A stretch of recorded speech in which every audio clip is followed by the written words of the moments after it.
영상 하나 시청하겠습니다. 오늘은 조금 심각한 이야기를 해볼까 합니다. 지금 나라가 이 꼴이 된 건 지금 정부 책임이 아니라는 사람들이 있습니다. 나라가 여기까지 오고 이 꼴이 된 건 지금 정권의 책임이 아니에요. 수십 년에 걸친 공작이니까요. 그런데 지금 변화를 만들어내는 건 현 정부의 책무죠. 지금 대한민국은 수출적자, 수입적자, 수입적자인 이유는 투자를 안 하기 때문이죠. 이걸 불황경자라 말합니다. 고금리, 고물가, 고환율 실질소득이 감소했고 이번 2023 8월 통계 보더라도 실질소득이 확실히 감소했으며 실질물가 지수는 3.6% 증가했고 이럴 땐 필요한 게 내수 활성화이며 소비 활성화인데 그게 국가의 역할이며 재정 담당자 역할입니다. 이로 인해 소득 격차가 발생하고 양극화가 심하게 나타납니다. 근데 이미 작년에 긴축재정 예산을 편성했고 올해 긴축재정을 편성한 거고 그것도 잘못 예측해서 세수 60조 원이 세수빵꾸가 나버렸습니다. 원래 5월 7월 세금이 들어오니 6월 8월에 재추계해야 하는데 원래 기재부지침에 있습니다. 그런데 천하태평인지 재추계 안 하더만 9월 중순에서 세수 60조 펑크를 내버렸죠. 지금 모든 수치가 다 나빠요. 그런데 부총리는 열심히 하고 있고 좋아질 거다. 이렇게만 지금 계속 답변을 하고 계셔요. 대통령을 포함하여 이 정부의 특징 중에 하나가 사과하지 않는다. 현재의 경제 상황은요, 국민들께 되게 송구스러운 겁니다. 경제 책임지고 있는 경제부총리로서는. 재정 재추계 끝냈습니까?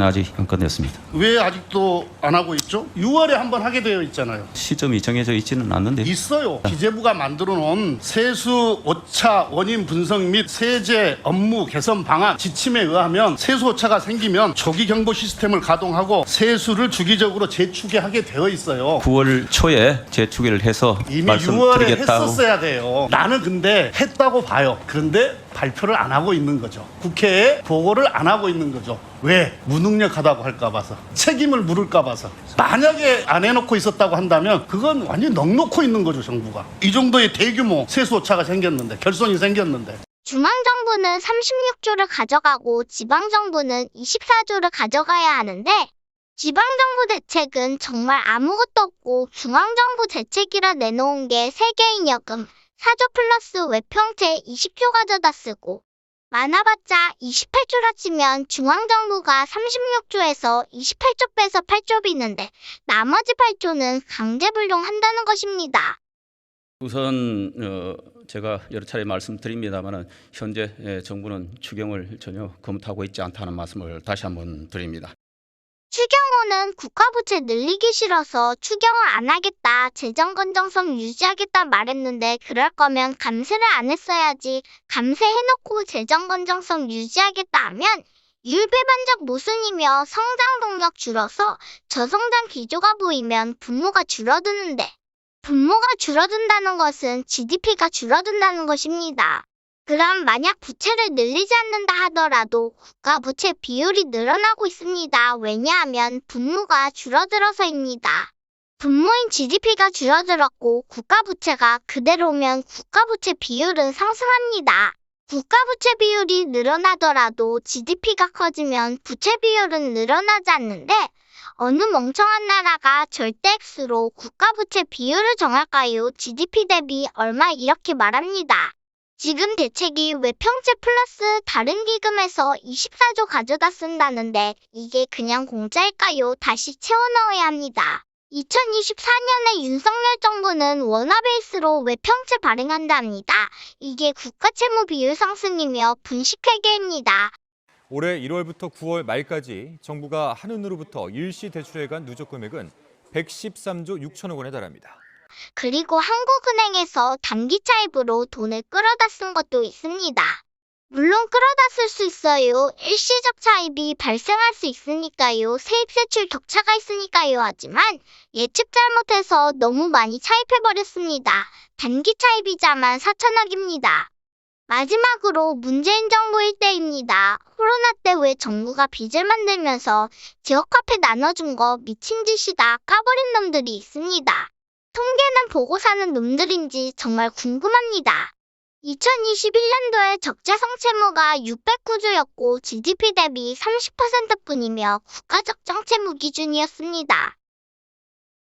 이때 조중동이 국가채무 천조라며 떠들었고 가계부채까지 합쳐서 2600조라 했습니다. 이찌기들은 조중동이 떠드는 거 보고 떠드는 거 같은데 국가채무가 여러 가지로 나뉘는 거는 알고들 있나요? 실제 한국은행 연체율을 살펴보면 2017년부터 21년도까지 연체율이 내려갔습니다. 제발 알고 떠들어주면 좋겠습니다. 이네 같은 멍청한 이집들이 선동하는 놈들이 있어서 우파가 쳐맞는 거야. 아주 개쳐맞는 거야. 2020년에 GDP 1600조 국가부채 800조 국가채무 플러스 비용 및 공공기관 부채까지 합친 거예요.